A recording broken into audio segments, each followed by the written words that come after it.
The year is 539 BC. The gates of the richest city on Earth have just opened. Not because they were broken down, not because an army smashed through them, not because famine, disease, or civil war weakened the defenses. They opened because the people inside never believed anyone could conquer Babylon. Beyond the walls, an army waits in the darkness. The soldiers belong to a rising power from the east. Their leader is a man whose name will echo through history for more than 2,000 years, Cyrus the Great. While his engineers quietly divert the waters of the Euphrates River, turning one of Babylon's greatest strengths into its greatest vulnerability, something very different is happening inside the city. The king is holding a banquet. Wine flows freely. Music fills the halls.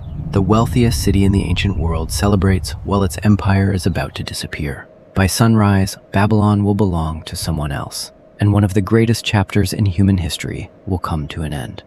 But this is not simply the story of a conquest. It is the story of a city that transformed the world long before it fell. A city that helped create ideas we still use every single day. Contracts, banking, credit, interest-bearing loans, commercial law, written business agreements, systems of administration that would influence civilizations for thousands of years. Long before modern nations existed, Babylon was building the foundations of the world we know today. Its merchants traded across vast distances. Its scribes recorded transactions on clay tablets. Its temples functioned as banks. Its laws created trust between strangers. Its engineers built monuments so enormous that travelers believed they touched the sky. For centuries, Babylon was not merely a city. It was the center of power, commerce, knowledge, and ambition in the ancient Near East. A place where fortunes were made. A place where empires rose. A place where history itself seemed to flow through its streets. Yet Babylon did not begin as the capital of a great empire. It began as a small settlement between two rivers, a place that appeared no more important than dozens of other cities scattered across Mesopotamia. Nothing about its early beginnings suggested that it would one day become the wealthiest city the ancient world had ever seen. Nothing suggested that kings would fight to possess it. Nothing suggested that its influence would survive long after its walls crumbled into dust. This is the real story of Babylon. Not the simplified version of school textbooks. Not merely the tale of the Hanging Gardens or the Tower of Babel, but the story of how a small city between the Tigris and Euphrates grew into the economic heart of the ancient world. A city so powerful that conquerors chose to inherit it rather than destroy it. A city whose ideas outlived its kings, its armies, and even its empire. And by the end of this journey, you may discover that Babylon never truly disappeared, because in many ways, we are still living in the world it created. Long before Babylon became the richest city in the world, it was little more than a dot on a map, a settlement surrounded by larger neighbors, a city that few people would have considered important. Yet its greatest advantage was something no king could create and no army could conquer: geography. Babylon stood in the heart of Mesopotamia, the land between two rivers. To the east flowed the Tigris, to the west flowed the Euphrates. In the ancient world, rivers were far more than sources of water. They were highways, irrigation systems, trade routes, and military corridors, all at the same time. Whoever controlled the space between these rivers controlled the movement of grain, metals, textiles, livestock, and information across much of the known world. Babylon sat at exactly that crossroads, and that changed everything. The earliest settlements appeared in the region during the Akkadian period, but Babylon itself began to emerge as a recognizable city around 2000 BC. At first, it was unremarkable. Mesopotamia already contained famous cities such as Nippur, Lagash, and Kish. These were the centers of religion, culture, and political influence. Babylon was simply another city among many. No one could have predicted what would happen next. Then came a ruler who would change its destiny forever: Hammurabi. When Hammurabi became king around 1792 BC, he inherited a small kingdom surrounded by rivals that appeared stronger and more powerful. 42 years later, he left behind something entirely different: the first great Babylonian empire. Through diplomacy, military campaigns, and political skill, Hammurabi united much of Mesopotamia under a single authority. But his greatest achievement was not conquest, it was trust. Today, Hammurabi is remembered for his famous law code, nearly 300 laws carved onto a massive black basalt monument over 7 feet tall. Many people see it simply as an ancient legal document. In reality, it was something much more revolutionary. It was one of history's first large-scale public statements that rules mattered more than personal power. The laws established standards for trade, wages, property, debt, contracts, and commercial disputes. For merchants, this was incredibly valuable. A trader entering Babylonian territory knew that disagreements could be resolved through a recognized legal system rather than violence. That certainty encouraged commerce, and commerce created wealth. Hammurabi understood a principle that many rulers never learned. People invest where they feel protected. Merchants travel where laws are predictable. Businesses grow where agreements are respected. The true strength of Babylon was never simply its army. It was the confidence people had in its system. Soon caravans arrived from distant regions carrying copper, timber, precious stones, textiles, and luxury goods. With every transaction, Babylon became richer. With every contract, its influence expanded. With every merchant who chose its markets over those of a rival city, Babylon moved one step closer to becoming the economic heart of the ancient world. The foundations were now in place: a strategic location, a growing trade network, a legal system people trusted. Together, they created something more powerful than walls or armies. They created a city that could attract wealth from every direction. And soon, Babylon would begin transforming from an ambitious kingdom into the commercial capital of an entire civilization. Close your eyes for a moment and imagine Babylon at the height of its prosperity. The sun has barely climbed above the horizon, yet the city is already alive. Merchants unload goods from riverboats along the Euphrates. Caravan animals arrive from distant deserts carrying valuable cargo. The streets are crowded with traders speaking languages from every corner of the ancient Near East. The air smells of sesame oil, spices, leather, and freshly baked bread. Everywhere you look, business is taking place. Babylon was not merely a political capital. It was one of the greatest commercial centers the ancient world had ever seen. Its markets connected regions stretching from Egypt to Persia, from Anatolia to the Arabian Peninsula, and even beyond. Copper arrived from distant mines. Lapis lazuli traveled from the mountains of Afghanistan. Fine textiles came from across Mesopotamia. Exotic goods moved through Babylon before continuing to other parts of the world. The city became a meeting point for people, products, and ideas. And wherever ideas traveled, wealth followed. At the center of this activity sat one of the most important groups in Babylonian society, the scribes. Under shaded awnings, they pressed reed styluses into soft clay tablets, recording contracts, loans, business partnerships, property sales, and commercial agreements. Nothing was left to memory. Everything was documented. A transaction completed in the morning could still be verified years later through records preserved in clay. Thousands of these tablets have survived to the present day, allowing historians to reconstruct Babylon's economy in extraordinary detail. But perhaps the most remarkable feature of Babylonian commerce was its financial system. Many people assume that banking is a modern invention. It is not. Babylon had already developed sophisticated financial institutions more than 3,000 years ago. Temples functioned as banks. They stored wealth, they issued loans, they financed commercial expeditions. They collected repayments with interest. Farmers borrowed grain for planting seasons. Merchants borrowed silver to fund trading ventures. Investors provided capital in exchange for a share of future profits. The concepts sound surprisingly familiar because they are. Much of the foundation of modern finance can be traced back to systems developed in Babylon. Even more remarkable was the role of women in this economy. Unlike many neighboring societies, Babylonian women could own property, inherit wealth, conduct business, and sign contracts under their own names. Some managed successful commercial enterprises, Others accumulated substantial personal wealth. This was not complete equality by modern standards, but it provided opportunities that were rare in much of the ancient world. By combining trade, law, finance, and administration into a single interconnected system, Babylon achieved something extraordinary. It transformed wealth creation into an institution, not a temporary advantage, not a lucky period of prosperity. A system. And that system would make Babylon richer than any city of its age. But no city remains at its peak forever. And after generations of success, powerful enemies were already beginning to look toward Babylon with ambition. Babylon's rise was extraordinary, but its survival was even more remarkable.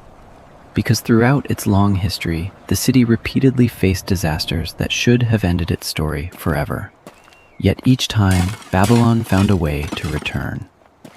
After the death of Hammurabi, the empire gradually weakened. The political unity he had created began to fragment. Rival powers challenged Babylon's authority. Regions that had once obeyed the city started pursuing their own interests. Then came the Hittites. Around 1595 BC, warriors from Anatolia marched south and attacked Babylon. The city was sacked. Treasures were taken. Sacred statues disappeared. For many ancient cities, such a catastrophe would have been the end. For Babylon, it was only another chapter. Following the Hittite invasion, a people known as the Kassites assumed control of the region. They would govern Babylon for nearly 4 centuries, one of the longest dynastic periods in Mesopotamian history. The Kassites were not famous conquerors. They did not leave behind monumental achievements comparable to Hammurabi's. Yet they performed a task that was equally important. They preserved Babylon. They maintained its institutions. They protected its traditions. They continued its legal systems. They kept its economy functioning. Generation after generation, Babylon remained alive because its foundations were stronger than the ambitions of any single ruler. The city had become more than a kingdom. It had become an institution. Then came one of the darkest moments in Babylonian history. A moment so shocking that it stunned the entire ancient world. In 689 BC, the Assyrian king Sennacherib decided that Babylon had become too troublesome to tolerate. After a rebellion, he chose a solution few rulers would have dared attempt. He ordered the complete destruction of the city. Temples were demolished, walls were torn down, canals were dismantled. Large portions of the city were flooded using waters from the Euphrates. This was not a conquest. It was an attempt to erase Babylon from history itself. Even by the brutal standards of the ancient world, many considered the act outrageous. Babylon was not simply another city. It was one of the most sacred places in Mesopotamia. Its chief god, Marduk, was worshipped across the region. Destroying Babylon was seen by many as an attack not only on a city, but on an entire religious order. The political consequences were immediate. Sennacherib's successors quickly realized that eliminating Babylon had created more problems than it solved. Without Babylon, trade suffered. Without Babylon, religious legitimacy weakened. Without Babylon, the empire lost an important source of stability. The city was simply too valuable to disappear. So Babylon was rebuilt. Once again, workers returned. Temples rose from the ruins. Markets reopened. Merchants resumed business. The city that had supposedly been erased began living again. And when it returned with a vengeance. In 626 BC, a Babylonian leader named Nabopolassar declared independence from Assyrian rule. His timing was perfect. Assyria, once the most feared empire in the Near East, was beginning to weaken. Nabopolassar formed an alliance with the Medes, a powerful Iranian people who shared a common enemy. Together, they launched a campaign that would change the balance of power forever. The target was Nineveh, the Assyrian capital, one of the largest and most powerful cities in the world. For centuries, Assyria had dominated the Near East through military strength unmatched by its rivals.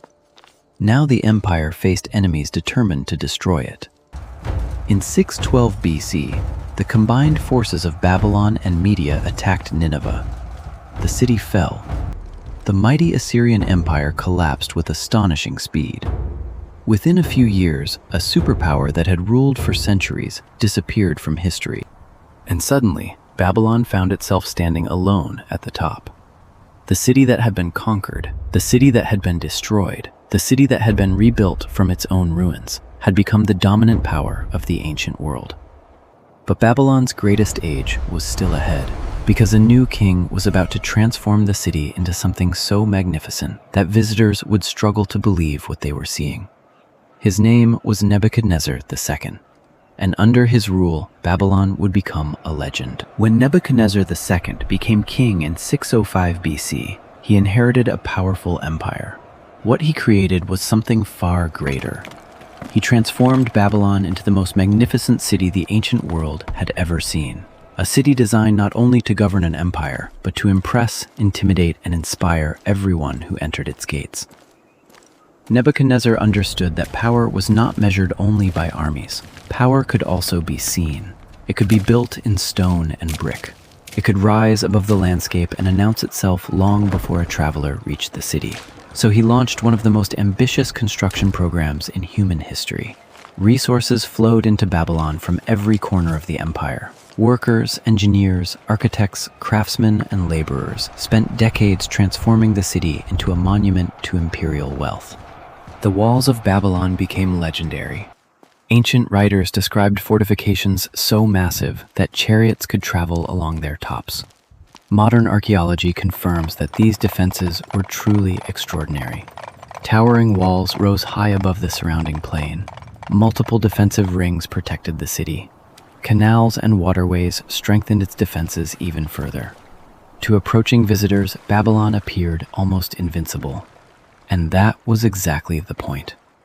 The walls were not merely defensive structures, they were a statement, a declaration that Babylon stood at the center of the world.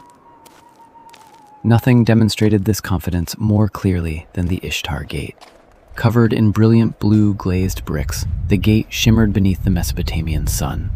Its surface was decorated with magnificent images of bulls and dragons, representing divine power and royal authority. Beyond the gate stretched the famous processional way. Hundreds of brightly colored lions lined the route. Every visitor entering Babylon passed through a carefully designed experience intended to create awe. You were not simply entering a city. You were entering the capital of an empire. Then there were the wonders that captured the imagination of generations. The hanging gardens. Whether they stood in Babylon exactly as later writers described, remains one of history's greatest mysteries. Some scholars believe they were real. Others argue they may have existed elsewhere. But the legend itself reveals something important. People believe Babylon possessed the wealth and engineering skill to make the impossible possible. To create a mountain of greenery in the middle of a hot and dusty landscape. To lift water upward through mechanical systems. To build beauty on a scale rarely seen before. Yet Babylon's greatest achievement was not architectural, it was economic. The city controlled trade routes stretching across the ancient world. Merchants moved goods between Egypt, Anatolia, Arabia, Persia, and regions far beyond. Banks issued loans, contracts protected investments. Temples managed vast financial operations. Business networks connected countless communities. Babylon had become more than a city. It had become the economic engine of an empire. And at the center of that system stood a monument that symbolized Babylon's belief in its own greatness, a structure so enormous that future generations would transform it into one of the most famous stories ever told, the Tower of Babel. Beside the great temple of Marduk stood the Etemenanki, the massive ziggurat that many historians believe inspired the biblical story of the Tower of Babel. Rising nearly 300 feet into the sky, it was one of the tallest structures on Earth. To the Babylonians, it represented the meeting point between heaven and earth. To visitors, it represented something else, proof that Babylon seemed unstoppable. Yet history has a way of humbling even the greatest powers. In 562 BC, Nebuchadnezzar II died. Within a generation, the empire entered a period of instability. Kings rose and fell through palace conspiracies. Political divisions deepened. And perhaps most importantly, confidence in the leadership began to erode. The final king, Nabonidus, alienated powerful religious elites by promoting the moon god Sin over Babylon's traditional patron deity, Marduk. Many priests never forgave him. Then, in 539 BC, a new threat arrived: Cyrus the Great of Persia. Unlike many conquerors before him, Cyrus understood that the easiest way to control Babylon was not to destroy it, it was to inherit it. As Persian forces approached, divisions within Babylon weakened resistance. According to ancient accounts, engineers diverted part of the Euphrates River, allowing troops to enter through areas that had become vulnerable. The city that had survived centuries of war, destruction, and rebirth changed hands in a single night, almost without a battle, almost without bloodshed. Babylon had fallen.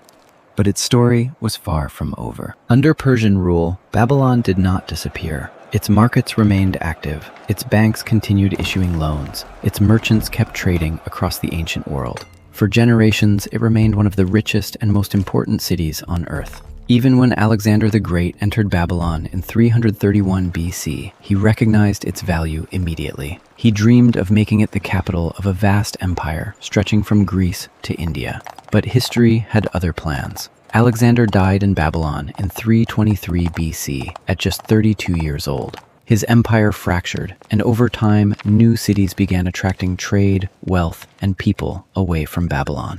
The decline was slow, not a dramatic destruction, not a final battle. A gradual fading. Canals filled with sediment, trade routes shifted, populations moved elsewhere.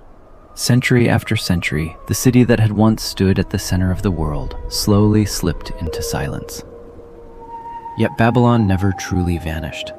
Its ideas survived, the contracts people signed, the loans they borrowed, the laws that protected commerce, the systems that allowed strangers to trust one another. Many of the foundations of our modern economic world can be traced back to Babylon. That may be its greatest legacy, not its walls, not its kings, not even its wonders, but the systems it created. Today, little remains above the ground in Iraq except ruins and fragments of a once glorious city. But beneath those ruins lies the story of a civilization that helped shape human history for more than 4,000 years. And in many ways, we are still living in the world Babylon built. If you enjoyed this journey into the richest city of the ancient world, let us know in the comments which part of Babylon's story surprised you the most. Don't forget to like the video and subscribe for more ancient history documentaries. And next time, we'll explore another forgotten civilization whose rise changed the course of history forever. Until then, thank you for watching.